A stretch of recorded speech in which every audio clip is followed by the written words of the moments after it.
രേണു സുധി ഒരുപാട് ട്രോളുകൾ നേരിടുന്ന ഒരു സുധിയുടെ ഭാര്യ എന്ന രീതിയിൽ അപ്പുറം ഒരുപാട് ട്രോളുകൾ ഇപ്പോൾ അവർ നേരിടുന്നുണ്ട്. പക്ഷെ ഈ അടുത്ത സമയത്ത് ഒരു ഇന്റർവ്യൂ കഴിഞ്ഞതിന് ശേഷം രേണു സുധിയോട് വല്ലാത്ത ബഹുമാനവും സ്നേഹവുമാണ് ആളുകൾക്ക്. കാരണം ഒരു ഇന്റർവ്യൂവിൽ ഇരുത്തി ഒരാളെ ഏതൊക്കെ തരത്തിൽ അപമാനിക്കാൻ കഴിയുമോ അതിന്റെ അങ്ങേയറ്റം അപമാനിക്കുന്ന ഒരു ആങ്കറെയാണ് നമ്മളതിൽ കാണുന്നത്. പക്ഷെ രേണു സുധി അതിനെ എന്ത് കൂളായി അവരത് മാന്യമായി ഓരോ ചോദ്യത്തിനും വളരെ മാന്യമായും കൃത്യമായും ഉത്തരം പറയുന്ന ഒരു രീതി നമുക്കത് കാണാൻ സാധിക്കും. എന്തിനാണ് ഈ രേണു സുധിയുടെ പുറകെ നടന്ന് ഇങ്ങനെ ഉപദ്രവിക്കുന്നത്? അവര് മാന്യമായി അവരുടെ പാഷൻ ഇഷ്ടം അതാണെങ്കിൽ അതനുസരിച്ച് ജീവിക്കാനുള്ള അവകാശം അവർക്കില്ലേ? അതെ അതെ, അവര് നമുക്ക് ഈ പറഞ്ഞ പോലെ നമുക്ക് ആദ്യമൊക്കെ കാണുമ്പോൾ ഇവരെന്താണ് ഈ കാട്ടിക്കൂട്ടുന്നതെന്നൊക്കെ തോന്നിയിരുന്നു. പക്ഷെ അവരുടെ പല സംഭാഷണങ്ങളും നമ്മൾ കേട്ടിട്ടുണ്ട്. അവരാരെയും കുറ്റപ്പെടുത്തി സംസാരിക്കുന്നില്ല. അവര് ഒരു മിമിക്രിക്കാരൊക്കെ വളരെ മോശമായിട്ട് അവരുടെ രൂപവും ഒക്കെ അനുകരിക്കുന്നുണ്ട്. പക്ഷെ അതുപോലും അവർ ബോഡി ഷെയ്മിങ് ആണ് അതൊക്കെ. അത് എന്ന് പറഞ്ഞാൽ ഇപ്പോൾ സിനിമയിലും അല്ലെങ്കിൽ മോഡൽസ് ആണെങ്കിലും എല്ലാവരും ഇത്തരത്തിൽ അഭിനയിക്കുന്നവർ തന്നെയാണല്ലോ സ്വാഭാവികമായി.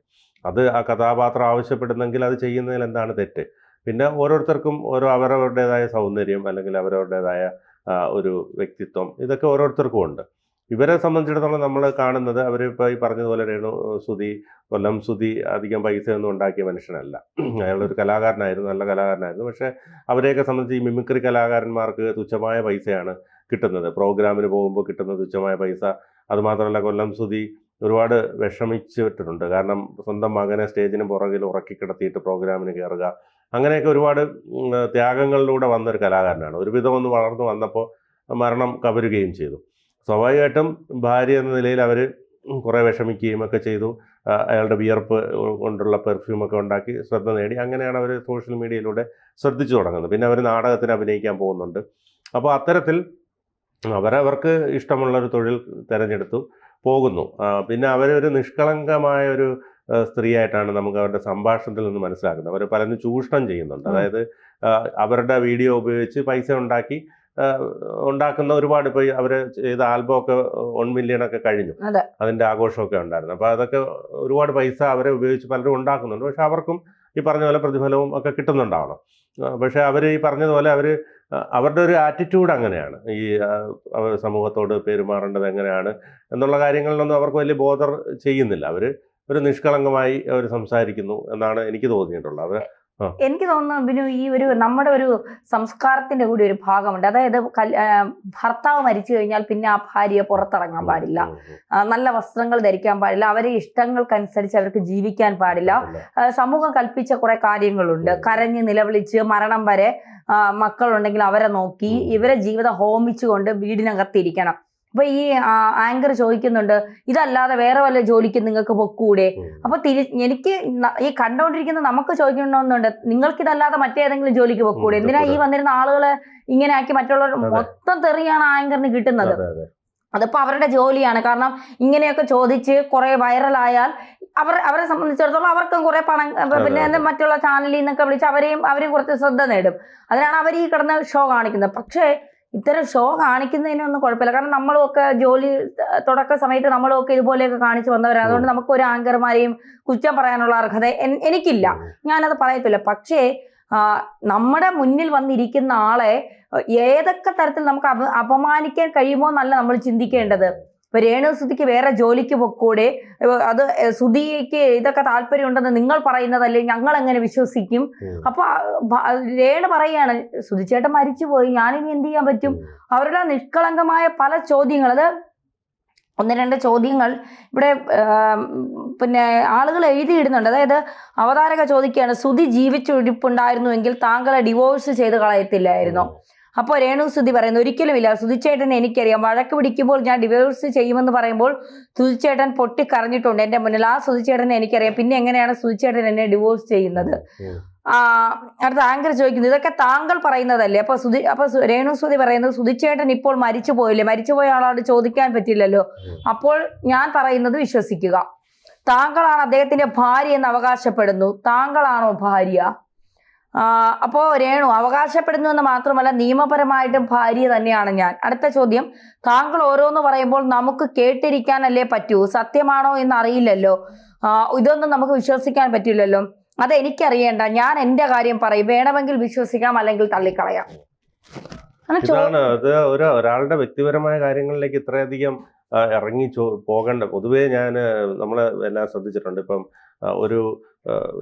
രണ്ട് പ്രശസ്തിയിൽ നിൽക്കുന്ന രണ്ടുപേര് ഡിവോഴ്സ് ആവുകയോ അല്ലെങ്കിൽ ഒരാൾ മരിക്കുകയോ ചെയ്താൽ ഈ പറഞ്ഞതുപോലെ ഈ ഭാര്യ എന്തിനിറങ്ങിയാലും അവർക്ക് കുറ്റമാണ്. ഇപ്പം ഈ ബാലയുടെ കേസിൽ തന്നെ ബാല എത്ര വിവാഹം കഴിച്ച് മുന്നോട്ട് പോകുന്നു.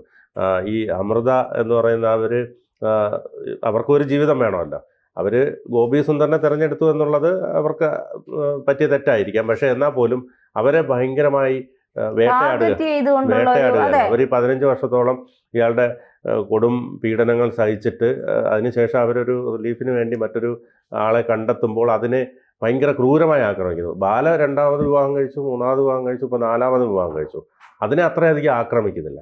പൊതുവെ അങ്ങനെ ധന്യ പറഞ്ഞതുപോലെ ഇത്തരത്തിൽ ഈ ഭർത്താവ് മരിച്ച സ്ത്രീകൾ അല്ലെങ്കിൽ ഭർത്താവ് ഡൈവോഴ്സായി പോകുന്ന സ്ത്രീകൾ, ഡിവോഴ്സ് മാത്രമല്ല ഈ ഭർത്താക്കന്മാർ വിദേശത്തുള്ള സ്ത്രീകൾക്ക് അവരും അനുഭവിക്കുന്ന അതേ സെയിം പ്രശ്നം ഇത് തന്നെയാണ്. അതായത് പിന്നെ ഇങ്ങനെ ഭർത്താക്കന്മാര് വിദേശത്തായാൽ ഭാര്യമാര് പുറത്തിറങ്ങി കഴിഞ്ഞാൽ അവള് വേറെ എന്തിനോ പോകുന്നതാണ്, അവൾക്ക് വേറെ എന്തോ സെറ്റപ്പ് ഇതാണ് ഇപ്പോഴത്തെ പുതിയ വേർഡെന്ന് പറയുന്നത്. അവൾക്ക് വേറെ എന്തോ സെറ്റപ്പ് ഉണ്ട്, അവൾ അങ്ങനെയാണ് ഇങ്ങനെയൊക്കെ കുറെ അങ്ങ് ഓരോരുത്തരും എന്നെ അങ്ങ് മനസ്സിലങ്ങ് ധരിച്ച് വെച്ചുകൊണ്ട് അവർ തന്നെ അങ്ങ് കാര്യങ്ങൾ പറയുന്ന ഒരു രീതിയിലേക്ക് ഒരു സ്ത്രീയും പുരുഷനും ഞാൻ വിശ്വസിക്കുന്ന രണ്ട് വ്യക്തികളാണ്. ഭാര്യ ആയാലും ഭർത്താവാണെങ്കിലും അല്ലെ, രണ്ടുപേർക്കും സ്വാതന്ത്ര്യം കൊടുത്താൽ മാത്രമേ ആ ലൈഫ് മുന്നോട്ട് പോകും. ഇപ്പോഴത്തെ ഈ യങ് ന്യൂജൻ കുറച്ച് അത് പോയിട്ട് ശ്രുതി പോയി. അവരെ അച്ഛന് ജീവിക്കാൻ പിന്നെ ജോലി ചെയ്യാൻ കഴിയില്ല, അവരെ അമ്മയ്ക്ക് ജോലി ചെയ്യാൻ കഴിയില്ല. ശ്രുതിയുടെ മൂത്ത മകൻ പഠിച്ചുകൊണ്ടിരിക്കുകയാണ്, കുഞ്ഞ് ജോലിക്ക് പോകാൻ തുടങ്ങിയിട്ടില്ല, അവർ പഠനത്തിലാണ്. വേറെ ജീവിക്കാൻ അവർക്ക് വേറെ വരുമാന മാർഗമില്ല. അപ്പൊ പിന്നെ ഒരു കടയിൽ ചെന്ന് നിന്നാലും ജീവിച്ചുകൂടെ എന്ന് ചോദിക്കും. അത് അങ്ങനെ ചോദിക്കുന്നവർ നിങ്ങൾ പൊക്കോ, അവരുടെ ഇഷ്ടം ഇതാണ്, അവർ ആ ഇഷ്ടത്തിൽ ജീവിക്കട്ടെ. അവർക്ക് ഫോട്ടോഷൂട്ട് ചെയ്യണം. ചിലപ്പോൾ ശ്രുതി ഉണ്ടായിരുന്ന സമയത്ത് ഇത്രയും സ്വാതന്ത്ര്യം അവർക്ക് ഉണ്ടായിരുന്നിരിക്കില്ല, അവരുടെ മനസ്സിൽ ഇത്തരം ആഗ്രഹങ്ങൾ ഉണ്ടായിരിക്കാം. ഇദ്ദേഹമായിരിക്കാം ചിലപ്പോ വേണ്ട നീ വീട്ടിലിരുന്ന് കുഞ്ഞുങ്ങളെ നോക്കിക്കൊണ്ടിരുന്നാൽ മതി, അവരുടെ ആഗ്രഹങ്ങൾക്കൊക്കെ കഴിഞ്ഞാനിട്ടത് ശ്രുതിയായിരിക്കാം. ശ്രുതി ഇല്ലാതായതിനു ശേഷം അവരുടെ ആഗ്രഹങ്ങൾ കൂടിയായിരിക്കും അവർ ഇതിലൂടെ സാക്ഷാത്കരിക്കുന്നത്. അവര് ജീവിക്കട്ടെ, അവര് ജീവിക്കുന്നതിന് ഇപ്പൊ എന്താ പ്രശ്നം? ഹണി റോസ് ഉദ്ഘാടനത്തിന് പോയാൽ അത് പ്രശ്നം, അന്നാരാജൻ ഉദ്ഘാടനത്തിന് പോയാൽ അത് പ്രശ്നം. അവര് ഏത് ഇന്റർവ്യൂവിലും എന്തിലും ചോദിക്കുന്ന ഒരു ചോദ്യമുണ്ട്, വിവാഹം ഉടനെ ഉണ്ടോ? അവര് പറയുന്നത് ഞാനിപ്പോ അതിനെക്കുറിച്ചൊന്നും ചിന്തിക്കുന്ന പോലെ ഭാവിയിൽ ചിലപ്പോൾ അവരെങ്ങനെയെങ്കിലും കെട്ടിച്ചു വിടണം.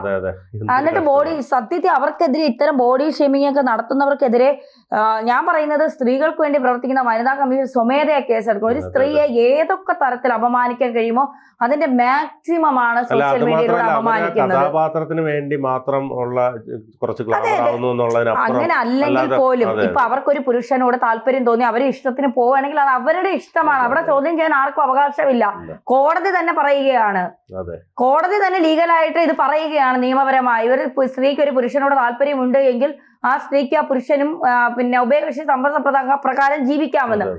ഇതിനിടയ്ക്ക് ഈ എന്തിനാണ് ആവശ്യമില്ലാതെ അവരുടെ ജീവിതത്തിൽ കുത്തിത്തിരിപ്പൊക്കെ ഉണ്ടാക്കാൻ പോകുന്നത്? നാളും കൂടെ കഴിയുമ്പോഴത്തേക്ക് ഇതെല്ലാം ജനറേഷൻ കുറച്ച് മാറിയിട്ടുള്ള കാര്യങ്ങളിലൊന്നും വലിയ ശ്രദ്ധ കൊടുക്കുന്നില്ല. ഈ പറഞ്ഞതുപോലെ ഒരു 40കൾ അല്ലെങ്കിൽ ഒരു 50കൾ ഉള്ള ആളുകളാണ് ഇത്തരത്തിൽ കൂടുതൽ വരുന്നതെന്നാണ് ഞാൻ മനസ്സിലാക്കുന്നത്. ഒരു 10 കൊല്ലം കൂടെ കഴിയുമ്പോൾ ഇതെല്ലാം തീരും. കൂടുതൽ വാർത്തകളും വിശേഷങ്ങളും നിങ്ങളിലേക്ക് എത്താൻ ABC മലയാളം സബ്സ്ക്രൈബ് ചെയ്യുക, ബെൽ ബട്ടണും അമർത്തുക.